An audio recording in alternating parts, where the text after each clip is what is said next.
I think I've been coming for about 6 years. And without coming here at the PDSA, Katie wouldn't be here today.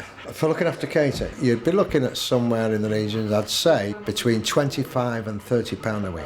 Because I'm on income support and I've got 2 children, so I can't afford the vet fees.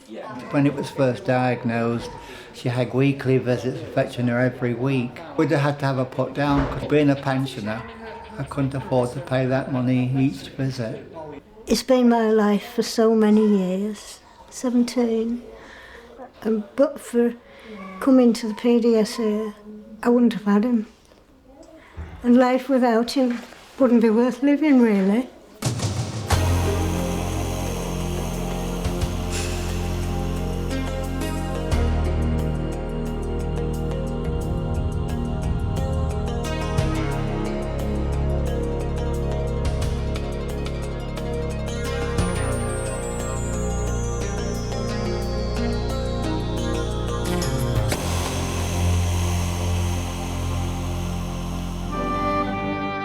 The PDSA was founded in 1917 by Maria Dickin. In the course of her work as a social worker in the East End of London during the First World War, she realised that many of the animals of the poor families there were suffering in much the same way as their human owners. She set up her first free dispensary in Whitechapel, and driven by her tireless lobbying for more and better provision of veterinary care, her organisation quickly grew to become the charity we know today as the People's Dispensary for Sick Animals.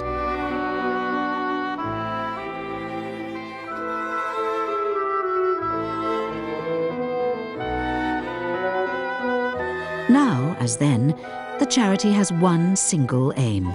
We serve needy families and their sick and injured pets. Establishing who is needy is not always easy. And the only fair way to do that is by means testing.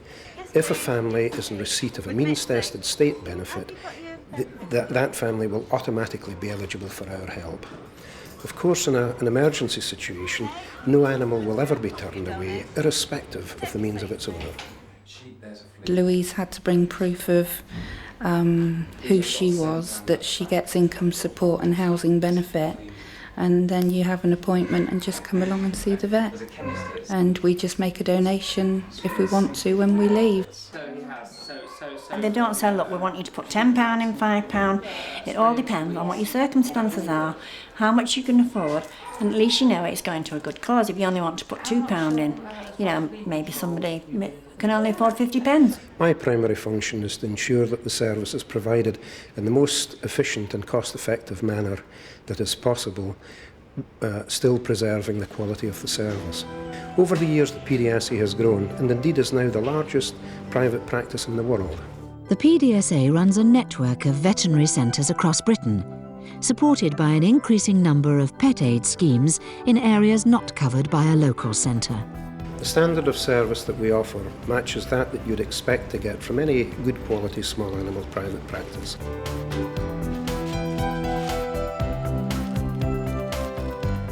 Our veterinary centres are purpose-built and equipped to hospital standard and offer a full range of outpatient, inpatient and diagnostic facilities. We provide 24-hour inpatient care, and of course we offer our clients and patients a 24-hour emergency service.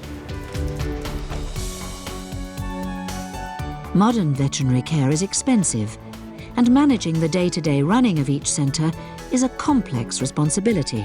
My main job is a veterinary surgeon, obviously treating animals, but I'm also, as a senior veterinary officer, in charge of the centre. So I'm responsible for making sure that we provide from the centre a good service to our veterinary clients and their animals. Our clients don't pay when they come in here, and so the money we get, the vets have to spend in the centres looking after animals, and we have to make sure that we look after our patients very well and make best use of this money that people bring in to us. That's our job. The first job is to assess them and to decide what sort of treatment they need, whether they need to come into the centre for any sort of procedure or whether they can be treated as outpatients solely. This requires a flexible approach to caring, where the needs of the patient must come first, regardless of the owner's ability to pay for treatment. The staff are wonderful. Oh, they are, the vets, the nurses, the receptionists. They all make you feel welcome.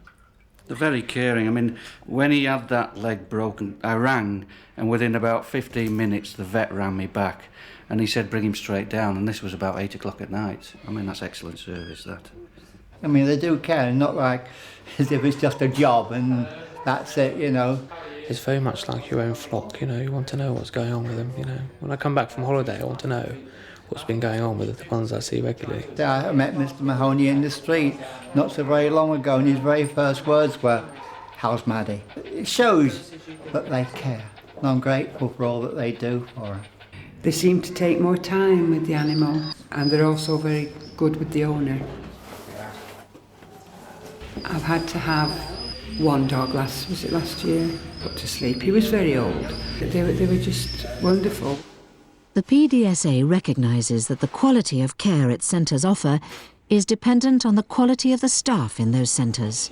Our veterinary surgeons and veterinary nurses are all fully qualified and are supported by well-trained and motivated lay staff. Indeed, the PDSA is now the largest employer of veterinary surgeons and veterinary nurses in the private sector. There's an awful lot of emphasis placed now on the amount of work and the quality of work that veterinary nurses can do within a centre. They can take work off the veterinary surgeons in some respects now. I think the PDSA has to be an investor in people. We train an awful lot of people, especially nurses. Once we've invested 2 years to actually train a nurse to the standard that we expect, we don't want them to leave, we want them to stay. I'm forever learning more. You know, I feel I'll never stop learning in this job. So I think it's good that the PDSA are behind me, encouraging me to train, and they do help support me quite well there.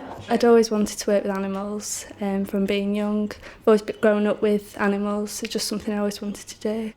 Obviously, there are frustrations involved because not every client appreciates what we're trying to do.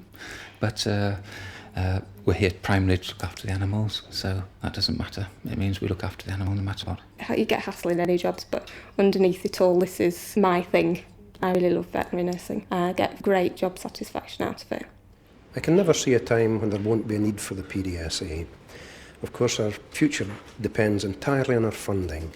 Our 2 long-term objectives must be to maintain and develop our existing service and to expand geographically so that every poor family in the country has access to a PDSA service. We'd be lost if we couldn't bring him here, because if you take him to an ordinary vet, the operation alone that he's had for this broken leg would cost over £300. Very nice, because it's not my first cat I've actually brought here, it's my second, and they treated my first cat nice as well.